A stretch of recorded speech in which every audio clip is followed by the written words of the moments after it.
Alright, I was going to show you quickly the Army Painter wet palette and how to reload it with a new pack. I was just about to do it anyways when I started my paint session here, but I figured I would just show you how I do it. So this in here is the older sort of foam pad over here. You can see it's been well used. I've been maybe using the same foam pad for almost 6 to 8 months now. I haven't changed it out. They do give you some spare ones here if you need to. I think online it recommends you change them about every 3 to 6 months, but I've still been using the same one. You can tell there's a lot of paint stains on here, but that's okay. It doesn't really matter. So that's the foam pad.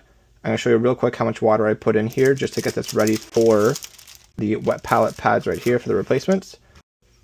Okay, so I just got back from the sink. I basically scrunched this up in a ball, filled it up with a bunch of water so it's completely soaked now.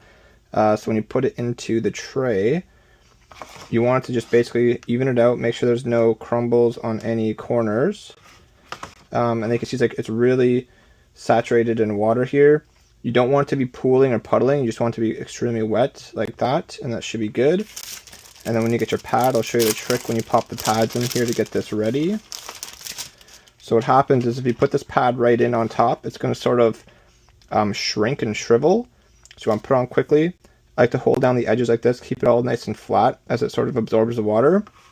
And you can see the edges are sort of curling up from the dry versus wet nature of the paper. So you just want to sort of flatten it all out. It's really, there isn't really water on top, just like a little, maybe a little bit from my fingers, but it's mostly dry on top, getting wet inside, and then now it's pretty much ready to go. So you can start popping your paints in there, mixing it up, and that's it. That's how you reload and get your wet palette ready to go.